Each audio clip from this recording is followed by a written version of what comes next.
नमस्कार, बहुत स्वागत है आप सभी का। मैं हूं आपके साथ कमरुद्दीन खान। 28 सीटों पर होने वाले उपचुनाव को लेकर सियासी पारा चरम पर है। बीजेपी और कांग्रेस अपनी चुनावी तैयारियों को अंतिम रूप देने में लगी हैं। बीजेपी ने अभी तक अपने उम्मीदवारों की सूची जारी नहीं की है, वहीं कांग्रेस के भी कुछ प्रत्याशियों की घोषणा अभी बाकी है। इसके अलावा राजनीतिक दलों में सियासी दांवपेच भी जारी है। उपचुनाव को लेकर दावों का माइंड गेम भी खेला जा रहा है। उपचुनाव से जुड़ी तमाम खबरों को लेकर हम हाजिर हैं इस खास पेशकश में, उपचुनाव का रण।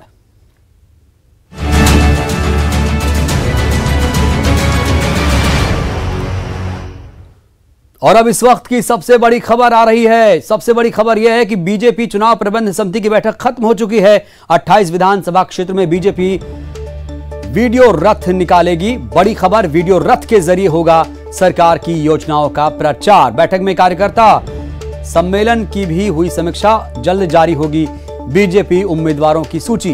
बीजेपी का संकल्प पत्र भी जल्द जारी किया जाएगा।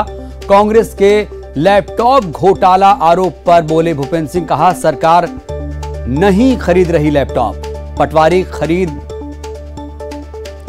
कर रसीद जमा करेंगे सरकार के पास। कांग्रेस पर मंत्री भूपेंद्र सिंह ने निशाना साधा, कहा जाति के आधार पर कांग्रेस बंटवारा करना चाहती है। रेप के सबसे ज्यादा केस राजस्थान में हैं। इसमें जो 2 अक्टूबर से 12 अक्टूबर तक मंडल सम्मेलन सभी 28 विधानसभाओं में चल रहे हैं। सभी हमारे केंद्र के और प्रदेश के नेताओं के प्रवास कार्यक्रम बने हुए हैं। बहुत सफलतापूर्वक ये मंडल सम्मेलन संपन्न हो रहे हैं। जो हमारी सरकार की, राज्य सरकार की और केंद्र सरकार की जो हमारी उपलब्धियां हैं, इन उपलब्धियों को वीडियो रथ के माध्यम से हम चुनाव तक, जनता तक पहुंचाने का काम करेंगे। पिछले 1.25 साल में जो कांग्रेस ने, कमलनाथ जी की सरकार ने भारतीय जनता पार्टी के कार्यकर्ताओं पर और आम जनता पर जो अत्याचार और अन्याय किया है, वो विषय भी इन मंडल सम्मेलनों के माध्यम से हम लोग कार्यकर्ताओं तक पहुंचाने का काम कर रहे हैं। और ज्यादा जानकारी के साथ हमारे संवाददाता, हमारे सहयोगी शरद श्रीवास्तव भोपाल से जुड़ चुके हैं। भोपाल में बैठक चल रही थी बीजेपी की। शरद, बीजेपी चुनाव प्रबंध समिति की बैठक खत्म हो चुकी है, क्या कुछ निकल कर आया सामने इस बैठक से?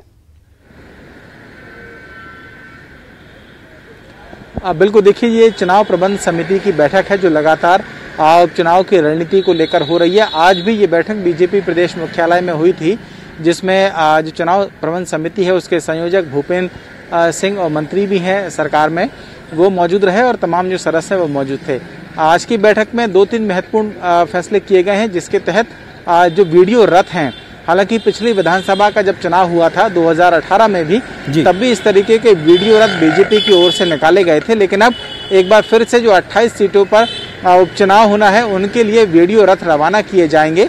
और इन वीडियो रथ में जो प्रदेश सरकार की योजनाएं हैं, पिछले 5 महीनों में जो शिवराज सरकार ने किया है, और साथ ही साथ में केंद्र सरकार की ओर से जो उपलब्धियां रही हैं, उनको इन वीडियो रथ में दिखाया जाएगा, प्रदर्शित किया जाएगा। और इन वीडियो रथ को भोपाल से रवाना कर उन विधानसभा क्षेत्रों में भेजा जाएगा जहां पर चुनाव होने हैं। तो एक तो महत्वपूर्ण फैसला ये लिया गया है, और दूसरी बात ये है कि बीजेपी के जो मंडल सम्मेलन हो रहे हैं उसमें अब जो दिग्गज नेता हैं उनकी भी एंट्री होने जा रही है। हालांकि अभी भी नरेंद्र सिंह तोमर, कैलाश विजयवर्गीय जैसे तमाम बड़े नेता शामिल हो रहे हैं, लेकिन अब मुख्यमंत्री शिवराज सिंह चौहान, बीजेपी के जो प्रदेश अध्यक्ष हैं वी.डी. शर्मा, साथ ही साथ में ज्योतिरादित्य सिंधिया, वो भी इन मंडल सम्मेलनों में शामिल होंगे। तो उसकी पूरी एक रूपरेखा तैयार की गई है जो आने वाले दिनों में विधानसभा क्षेत्रों में नजर आएगी। इस बैठक के बाद भूपेंद्र सिंह, शरद, बहुत आक्रामक मूड में नजर आए। कांग्रेस पर लगातार हमला बोल रहे थे और कह रहे थे कि भाई कांग्रेस तो सिर्फ और सिर्फ जाति के आधार पर बंटवारा करना चाहती है। हाँ बिल्कुल, देखिए ये दरअसल सवाल इसलिए खड़ा हुआ है क्योंकि पिछले दिनों एक वीडियो वायरल हुआ जो कांग्रेस के प्रत्याशी हैं भांडेर से फूल सिंह बरैया, उनका, जिसमें कुछ सवाल खड़े हुए जातिगत राजनीति को लेकर, जिस तरीके की भाषा का वो इस्तेमाल कर रहे हैं। तो हालांकि आरोप प्रत्यारोप के दौर दोनों तरफ से जारी हैं। जब भी कांग्रेस को मौका लगता है तो फिर वो बीजेपी पर निशाना साधती है और बीजेपी को मौका लगता है तो फिर वो कांग्रेस पर निशाना साधती है। निश्चित तौर पर भूपेंद्र सिंह ने हमला बोला है, लेकिन देखना होगा कि इन सियासी बयानों से इतर दोनों पार्टियों की जो रणनीतियाँ उपचुनाव के लिए बन रही हैं, उनमें से जनता आखिरकार किस पर ज़्यादा भरोसा करती है, क्योंकि जनता सब समझती है कि आखिरकार उसके लिए और उसके नेता जो खड़े हैं उम्मीदवार के तौर पर, वो कितना उनका हित सोचते हैं और कितना नहीं सोचते। शरद, पहले होता था कि भाई चुनाव से पहले हम घोषणा पत्र जारी करेंगे, लेकिन अब इसका नाम बदलकर वचन पत्र, संकल्प पत्र कर दिया गया। बीजेपी का जो संकल्प पत्र है वो कब तक आएगा और इसमें क्या क्या खास महत्वपूर्ण चीजें, क्या क्या बिंदु रहेंगे? देखिए, बिल्कुल आपने सही कहा है कि घोषणा से वचन हो गया है। हालांकि सिर्फ नाम बदला है और बहुत कुछ बदला हो ऐसा नज़र आता नहीं है, क्योंकि चुनाव से पहले जो घोषणा की जाती थी, घोषणा को दरअसल जब पूरी नहीं होती थी तो फिर जनता के बीच में एक सवाल खड़ा होने लगता था। लिहाजा पार्टियों को ये तय करना पड़ा कि अब घोषणा से काम नहीं चलेगा, वचन देना पड़ेगा। लेकिन एक वचन तो भगवान राम ने दिया था और दशरथ ने भी दिया था। एक वचन वो था, एक सियासी पार्टियों का वचन है जो चुनाव के बाद शायद नज़र आता नहीं है, लेकिन फिर भी वचन है, जनता के सामने देना ज़रूरी हो जाता है। तो कांग्रेस भी दे रही है, बीजेपी भी तैयारी कर रही है। जैसा कि भूपेंद्र सिंह ने कहा है कि जल्द ही बीजेपी का जो वचन पत्र है या संकल्प पत्र है, जो भी उसको नाम दे लें, वो सामने होगा। उस पर अभी काम चल रहा है और ये माना जा रहा है कि जो संकल्प पत्र होगा बीजेपी का, वो भी जो 28 विधानसभा क्षेत्र हैं उनको देखते हुए ही तैयार किया जाएगा। उनके जो स्थानीय मुद्दे हैं वो तो होंगे ही, साथ में किसानों के लिए, युवाओं के लिए, छात्रों के लिए बीजेपी की जो सरकार योजना चला रही है उनको भी कहीं ना कहीं शामिल किया जाएगा। और कुछ लोक लुभावन वादे जनता के लिए उन घोषणा पत्रों में स्थानीय स्तर को लेकर किए जा सकते हैं। बिल्कुल, तो लोक लुभावन वादे जरूर किए जाएंगे। बहुत बहुत शुक्रिया आपका शरद। तो 28 विधानसभा क्षेत्रों के लिए आपको बता दें, बीजेपी वीडियो रथ निकालेगी और इसमें तमाम जो योजनाएं हैं उसका प्रचार प्रसार किया जाएगा। एमपी में उपचुनाव की तारीखों का ऐलान हो गया है, लेकिन कांग्रेस ने अभी 4 सीटों पर उम्मीदवारों के नामों का ऐलान नहीं किया है। इस पर मध्य प्रदेश कांग्रेस प्रभारी मुकुल वासनिक ने कहा कि 4 सीटों पर उम्मीदवारों के नाम जल्द घोषित करेंगे। 9 अक्टूबर से नामांकन शुरू होगा और समय रहते नामों का ऐलान कर दिया जाएगा। मुकुल वासनिक ने यह भी कहा कि बीजेपी क्या कर रही है और क्या नहीं, कांग्रेस के फैसले उस पर निर्भर नहीं करते। देखिए, अभी चुनाव आयोग ने तो सिर्फ चुनाव की तारीख का ऐलान किया है। 28 सीटों पर चुनाव जो होगा उस पर 24 प्रत्याशियों का नाम तो हमने पहले ही घोषित कर दिया है। अभी 9 तारीख से नामांकन पत्र भरने का समय शुरू होगा। समय रहते हुए ये बाकी के 4 सीटों पर भी हम नामों को घोषित कर देंगे। भाजपा का इंतजार कर रहे हैं। भाजपा ने अब तक पत्ते ही नहीं खोले, एक भी। आप कांग्रेस तो 24 सीटों पे अनाउंस कर चुकी है, लेकिन भाजपा ने तो एक भी सीट पे अनाउंस नहीं किया। तो इंतजार किया जा रहा है कि बाकी 4 सीटें वो अपने पत्ते खोल दें, उसके बाद ही आप भी करें। भारतीय जनता पार्टी क्या कर रही है, क्या नहीं कर रही है, उसके ऊपर हमारे फैसले कोई निर्भर नहीं करते हैं। हम हमारे फैसले हमारे अपने ही सभी साथियों के साथ विचार विमर्श करके करते हैं और इसलिए भारतीय जनता पार्टी का और हमारा टिकट अलग अलग सीटों पर घोषित करने के संदर्भ में कोई संबंध नहीं है। उम्मीद क्या की जाए सर? 9 तारीख तो नामांकन शुरू हो गए, तो 9 से पहले ही आ जाएगी। सिर्फ 4 सीटें हैं। जल्दी उस पर फैसला होगा, इसमें किसी भी तरह से कोई संदेह रखने की आवश्यकता नहीं। हमने जो प्रत्याशी घोषित किए हैं, मुझे पूरा भरोसा है कि मध्य प्रदेश की जनता जो ये महसूस करती है कि कुछ ही समय पहले उन्होंने कांग्रेस के नीति मूल्यों पर, कांग्रेस के आदर्शों पर, कांग्रेस के विचारों पर, कांग्रेस के कार्यक्रमों पर अपना वोट दिया था, अपना समर्थन जताया था, उस जनादेश को कुछ नेताओं ने अपने स्वार्थ के लिए ठुकरा दिया और ये पूरे मध्य प्रदेश के लोगों के सामने है। मध्य प्रदेश के लोग इसे लोकतंत्र की हत्या का एक उठा हुआ जबरदस्त कदम मानते हैं और मध्य प्रदेश के लोग इसे किसी भी सूरत में बर्दाश्त नहीं करेंगे। 3 नवंबर को ये विधानसभा के उपचुनाव का वोट होगा और 10 तारीख को जब मध्य प्रदेश में वोटों की गिनती होगी तो तख्त पलटा हुआ नजर आएगा, वहां पर फिर कांग्रेस की हुकूमत बनेगी, इसमें हमें कोई संदेह नहीं। सर, लेकिन मुख्यमंत्री शिवराज सिंह चौहान दावा करते हैं कि जनता के बीच में मैं अपने 5 महीने के कार्यकाल में जा रहा हूं। 15 महीने कहने का भ्रष्टाचार से भरा कमलनाथ का कार्यकाल जनता ने देखा है, वो सीधा आरोप भ्रष्टाचार का लगा रहे हैं।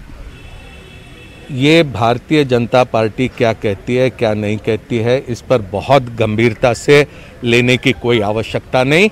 इनके शीर्ष नेताओं से लेकर इनके तमाम नेता अलग अलग स्तरों पर सिर्फ बयानबाजी करते हैं। लोगों की भलाई का, लोगों के उत्थान का, लोगों के सशक्तिकरण का इनके पास कोई कार्यक्रम नहीं है। इनका सारा का सारा रवैया किसी न किसी तरीके से सत्ता हथियाना का रहा है। अगर चुनाव में जीतते हैं अलग बात है, चुनाव में अगर हारते भी है तो खरीद फरोख्त करके ये लोगों के जनादेश का अपमान करने का काम ये अलग अलग प्रांतों में करते रहे। इन्होंने कर्नाटक में किया, इन्होंने मध्य प्रदेश में किया, इन्होंने राजस्थान में वहां पर हाथ डालने की कोशिश की। ये पूरा मुल्क जानता है। तो भारतीय जनता पार्टी की बातों पर विश्वास मत रखिए। तो मुकुल वासनिक साहब कह रहे हैं कि बहुत जल्द ही 4 सीटों पर उम्मीदवारों के नाम का ऐलान कर दिया जाएगा। साथ ही दावा किया कि अब फिर जनता कांग्रेस के साथ है और जिन लोगों ने सरकार बनाई है उनका स्वार्थों के जरिए उनको जवाब दिया जाएगा। कैमरामैन हरीश के साथ नई दिल्ली से अशरफ काज़मी, न्यूज़ 18। और बात ग्वालियर की, जहां मंत्री भारत सिंह को कुशवाहा समाज की बैठक में विरोध का सामना करना पड़ा। लोगों ने मंत्री को उस समय खरी खोटी सुनाई जब वे इमरती देवी के समर्थन में प्रचार कर रहे थे। दरअसल कुशवाहा समाज में इमरती देवी के खिलाफ नाराजगी है और इमरती देवी के खिलाफ नाराजगी का शिकार मंत्री जी भी हो गए।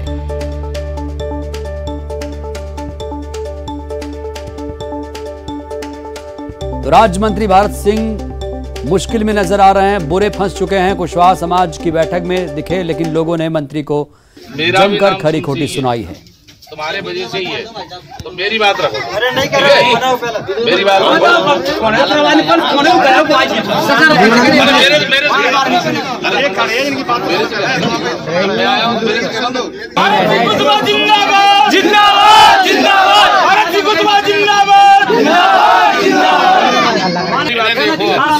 जब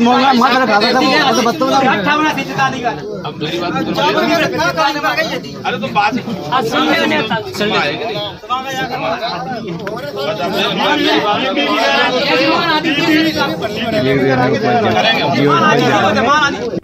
वोट कमाए क्या पैसा कमाए? मंत्री होते हुए क्या बताऊं?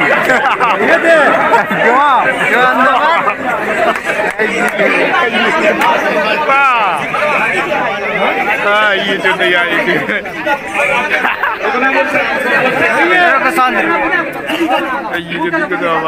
मंत्री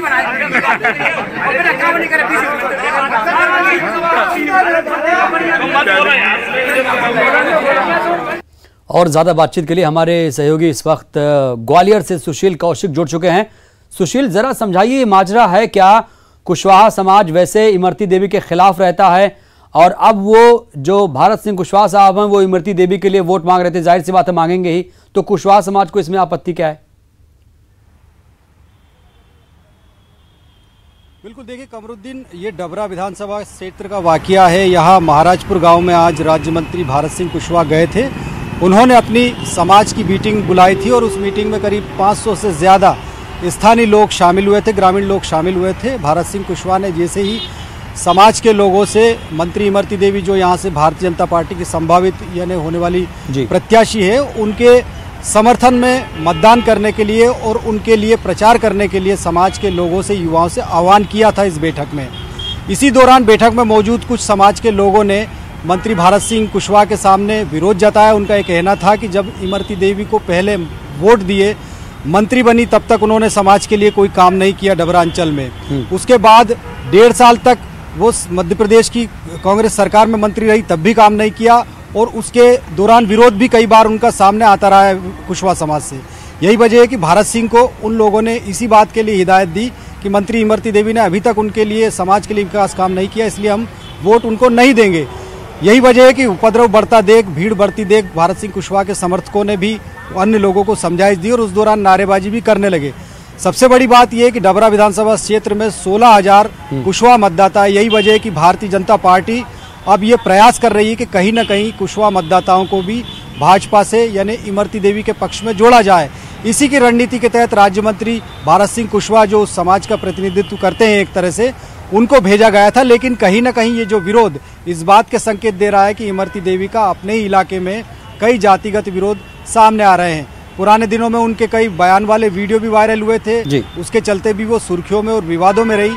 और आज कुशवाहा समाज की मीटिंग में भारत सिंह कुशवाहा का विरोध इस बात को लेकर कि वो इमरती देवी के लिए प्रचार करने या उनके लिए वोट मांगने के लिए पहुंचे थे। तो कहीं ना कहीं इमरती देवी के लिए परेशानियां तो है। एक समाज जिसका बड़ा वोट बैंक है, 16,000 के करीब वोटर है, तो कहीं ना कहीं उस वोटर को मनाने में मशक्कत जरूर अब करनी पड़ेगी। बिल्कुल, इस वोटर को, जो 16,000 वोटर हैं, इनको मनाने के लिए बीजेपी को और ज्यादा मशक्कत करनी पड़ेगी। बहुत बहुत शुक्रिया आपका सुशील, अपडेट देने के लिए।